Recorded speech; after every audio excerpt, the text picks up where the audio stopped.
passé. Oh, l'artiste. Super, encore un but sensationnel.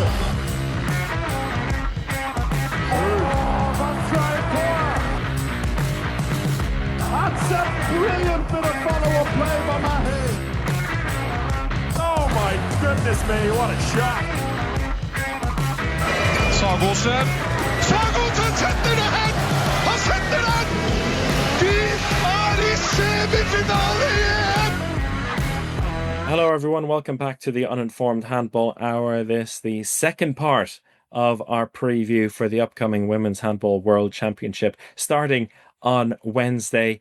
And if you missed the first part, well, you can go back and listen to that as well. And if you were a subscriber on Patreon, then you could have listened to it all in one go. And of course, never too late to join the fun there on Patreon. We'll move on now to Group B. We've got Hungary, Switzerland, Senegal, and Iran. Hungary, another team that has been at the top for quite a while without being able to really take it to the big three in Norway, Denmark, and France. But they got a bronze medal last year. But did they really take it to? You know? Well, they beat France, right, in the bronze medal game. I would say yes, but that was the first time they've done it. You know, they had. I mean, that is the question here: was it a one-off built on the fact that they were at home? Or is it something they can back up? Is it something they can back up? I don't think so. Based on the group or the kind of way I've outlined it, they should. I reckon like they will have very few problems. I think in this group, I see it being Hungary, Switzerland, and Senegal to go through. The Swiss are ever developing. It's the first time at a World Championship. They've had a home Euro that they just went through, and I think showed some glimpses there. More and more players are going abroad. You've got like players in Esbjerg now. You've got players in Romania, in France, in Germany. So I think they could be one team that are going to step up all of a sudden and trouble. But I think Hungary will have a little too much for them. I actually see this coming down to a Hungary versus Japan game to get to the quarterfinals in the main round there. So Hungary will have a lot of time to build up to this tournament, which could be a benefit to them. But even if they get through that, I don't see them being amongst the medals this time. Two exciting players from the last championship that probably got them to the next level were Petra Vamos and Petra Simon. Both still, Petra Simon just 21 years old still. So it's that there's so much more potential to give. But I think at a club level, both players are good. Petra Vamos playing for Metz, Petra Simon playing for FDC. They have been good, but they haven't become the de facto leader of their squad yet. You know, again, still young, still have potential, but they haven't taken those extra steps yet. And I think they have, both of those players have shown up for Hungary at tournaments the last couple. So, you know, I can see a scenario where one of them just starts to catch fire. But I think that's not a worry, but it's a little bit for Hungary. The expectations are set on those players, I think.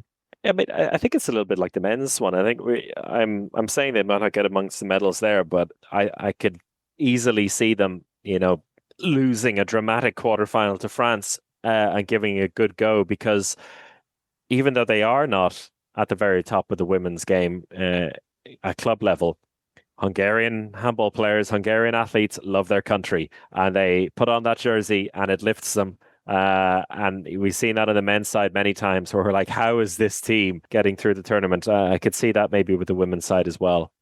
Sometimes it weighs down on them a little bit, but hopefully from their perspective, they've been able to take a lot of the positives out of the bronze medal last year. Yeah. So, and otherwise in this group, I think we'll have to see what Senegal come up with. I think Senegal, one of those French-speaking African nations that I don't see their squad up. I'm sure I could search for it, but I'm going to have to wait and see how they play before I get excited. So we'll have to wait for that.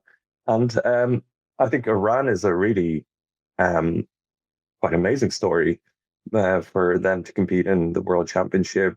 It's a very Muslim country with significant restrictions on women, but I think that's from the outside world, that is how it might seem. But I think women in Iran are allowed to play sport, be educated, and it's all kind of developing strongly from that side. So we just have to see what Iran bring, and I think that's a bit of a story across this World Championship, that we do see kind of Middle Eastern and North African countries that have been mainstays on the men's side come in, but have not developed on the women's side at all, come into this World Championship, like Egypt, like Tunisia, Iran, and as an example, developing. So probably still early for these countries, but good to see the development of women's sport in those countries. Yeah. Yeah, it's the third consecutive World Championship now for Iran. I think they really hit the headlines in 2021 in Spain, where they had that game against Norway, and their keeper got the player of the match, and it was like a lovely exchange between them. 31st place finish at the last two tournaments. So they got a victory in the last place game on both occasions. So I'm not sure they'll get too much further than that this time, but good to see them in there. I'm already looking at the main round in a lot of these groups. This is I'm forecasting a lot. I was going to say, like, groups C and D, I can almost already batch these together, and with Germany, you know, as the tournament goes on, or just before, I think we'll try and get a German voice on to see what the mood is there heading into the championship. But you know, we spoke to Anya Althaus earlier in the year on the back of the little controversy stirred up between herself and Tobias Reichmann after the Ludwigsburg insolvency, and the kind of it shone a light, let's just say, on how the handball world does look in Germany, looks at the women's national team and professional handball, which kind of goes back to what you were saying at the beginning. A big question about how they respond as a whole, because a lot of players have been displaced over the summer. They've lost that leading light at international level. I mean, they have Borussia Dortmund, but they're not quite the same. But I'm excited to see how they get on. They have, I think, a very nice path to the quarterfinal. So they will have a chance to get people excited. They have a good team. I'm very excited about Viola Leuchter at right back. She is a brilliant young player, playing her club handball in Denmark with Odense. She's fantastic. She kind of hit the spotlight 2 years ago, then got injured, but seems to be finding her form again at 21.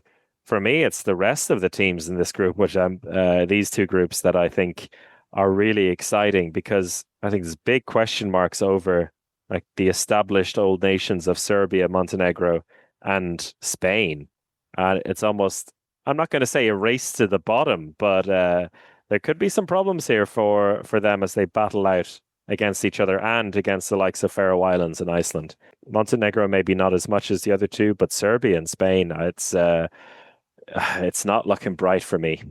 I don't know if you saw the Spain just played Norway in a warm-up game. The score was 23-6 at halftime. Oh my God.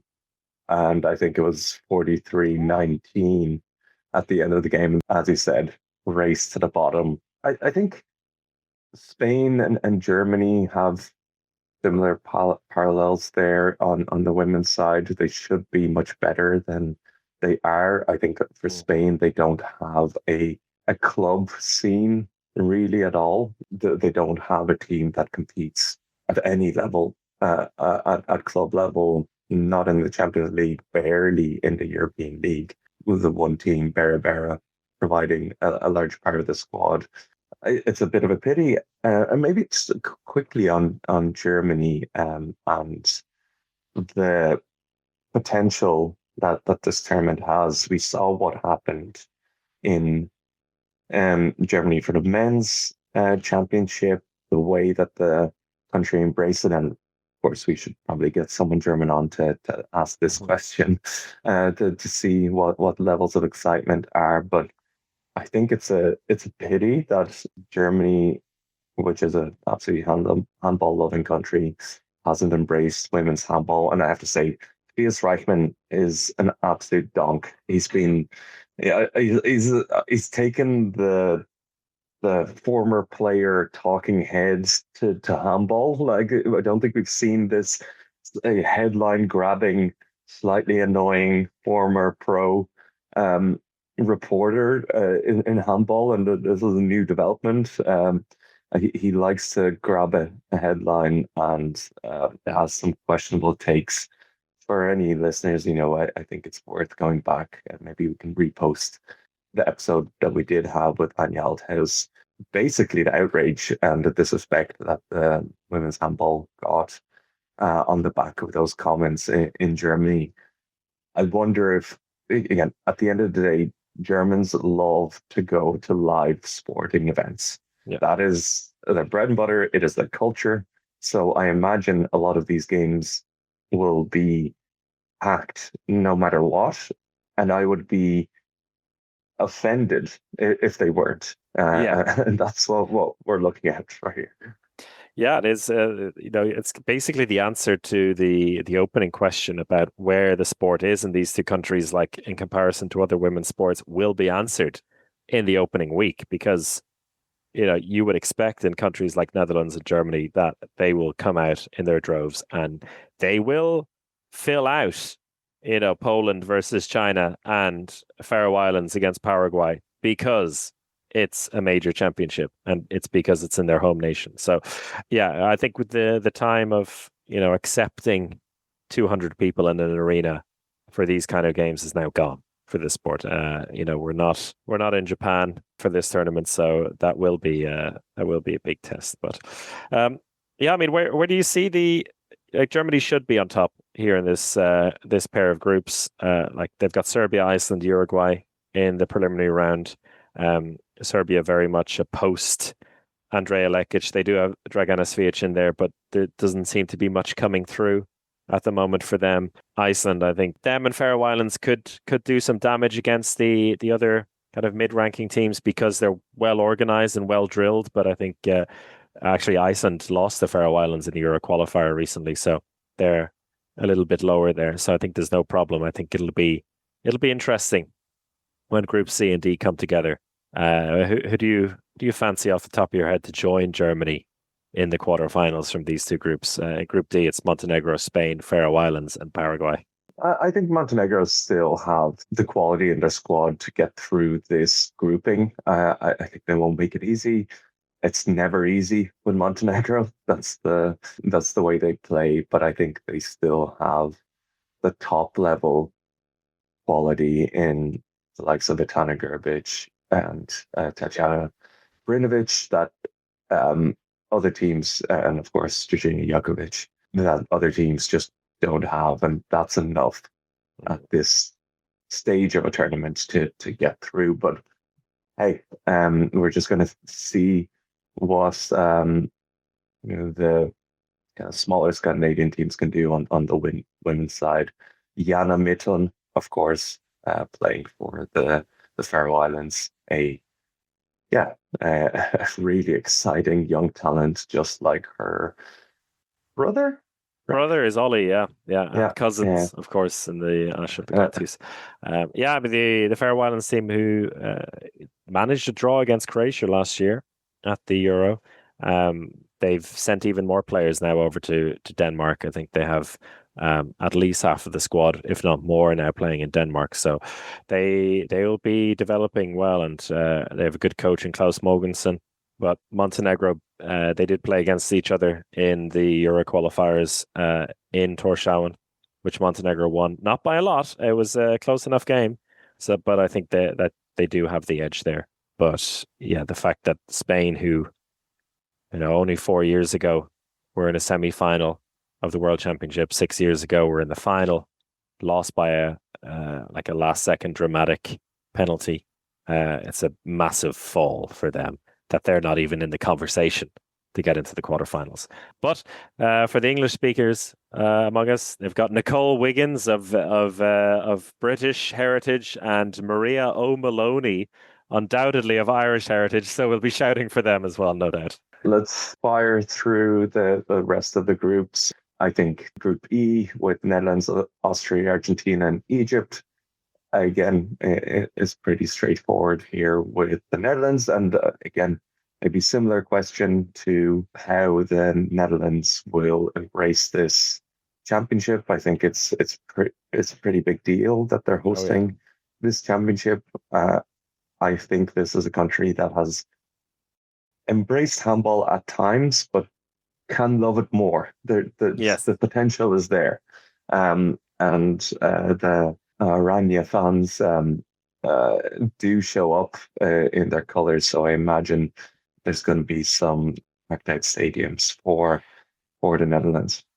Yeah, I think for them it's a massive tournament. I remember when I joined the EHF initially, it was right off the back of Netherlands withdrawing from hosting the Euro in 2012, which got them in a lot of trouble. I think it was mostly kind of financial reasons that they couldn't do it. But so a chance for them to kind of replace themselves on the international level as a host. It's a last dance for Estevana Polman and Lois Abbing, who have both decided this is going to be their last tournament. I mean, they're quite young, both of them, still 33. But if there's ever a tournament to go out on, a home tournament is perfect for that.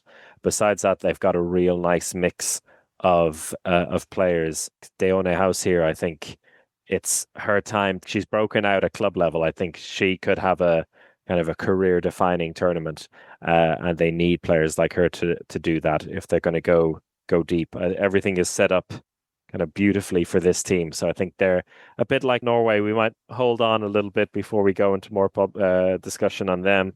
I think Argentina, Austria, quite even. And Egypt, yeah, they had no national team for a decade. I mean, I don't know if you remember, like the late 2010s, anytime Egypt was being mentioned on the handball world as the men's team were kind of re-establishing themselves as a top contender, there was always that like news and people posting about the fact that the women's team were being held back and they weren't allowed to play handball, and this was a disgrace. And it was only 3 years ago that they were reformed after 10 years of having no team. Here they are 3 years later qualifying for their first World Championship, which is great for them. So I'm excited to see just to see them in action. I think that'll be really nice for them.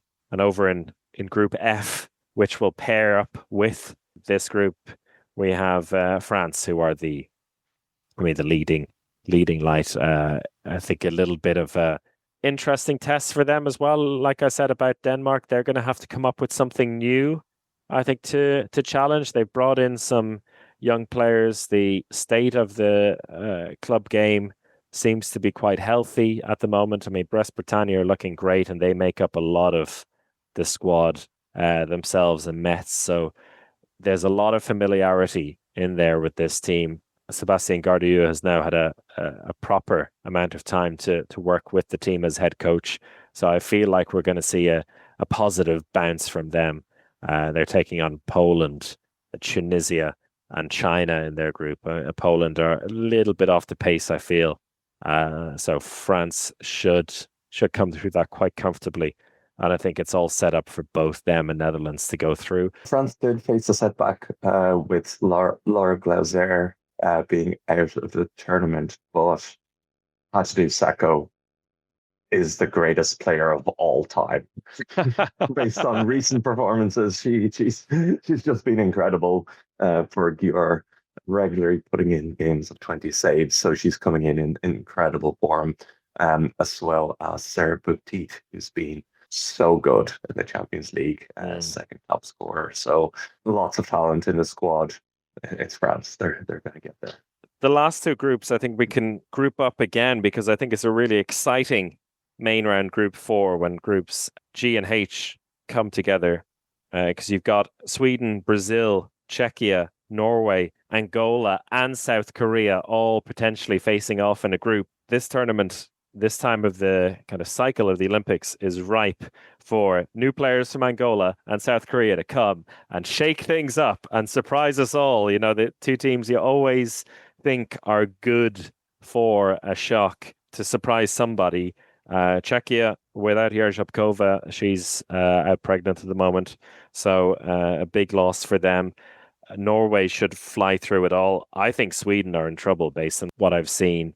They will probably pull it together, but I think, you know, looking at Angola, South Korea, Czechia could all trouble them. And then Brazil, they're playing them in the group phase already. That could be the standout game of the preliminary round in terms of an early decider as to who joins Norway in the quarterfinals. Yeah, I think this is the section of the draw or section of the bracket where we could see the non-European team claim a quarterfinal or even semi-final spot, you know, depending on momentum. Final's probably a bit too ambitious, but still there is between Brazil, Angola and South Korea, there are three very exciting teams that will show up for this championship. They always do. You mentioned a brilliant story for Brazil, and that is 44-year-old Alexandra do Nascimento coming back into the squad. Yeah, Alexandra, who's won the World Championship. She retired last year and then made the decision to come back and playing her club handball in Italy. I think probably just to get fit to be able to play. Was a World Handball Player of the Year as well. Like super talented player, super exciting player as well on that right wing. I think probably someone that anyone who grew into enjoying handball in like the late 2000s or early 2010s will recognize her. So fun to see what she can do at this age, and seeing players like that do it gives us some hope for the future, Alex, as we navigate our 30s. Exactly, and maybe some last. We won't leave Norway out completely. Yeah, there's. No. We will talk about. We won't leave them out completely. It is a squad that is packed with the absolute best players in the world, as always. And I think for me, the excitement comes with the Dyla sisters, because I think in the last championship they already stepped up, but at club level, they're now, and kind of Liva and Tala are really, really top players that should be spoken of in the same way that we used to speak about, you know, Veronica Christensen or, you know, at that very, very high level, with Henny Rice that just being there, of course. I think showing that Thala has just signed for Djur next season as well as part of that massive burst of news from transfers in recent days. She's going to Djur.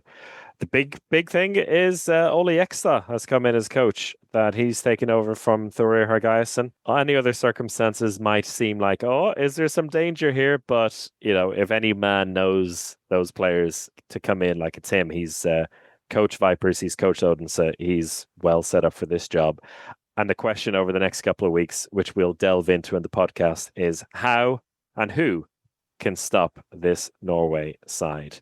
But I think we'll wrap it up there. We will have bonus podcasts coming up over the next few days, as well as we speak to the people about these teams at the beginning of the championship on Wednesday and beyond. And if you want to be a part of all of that and get all the latest podcasts, join us on patreon.com/handball hour. Otherwise, we'll have regular podcasts after each round of the competition. Till then, for myself and Alex, it's goodbye and enjoy the start of the championship.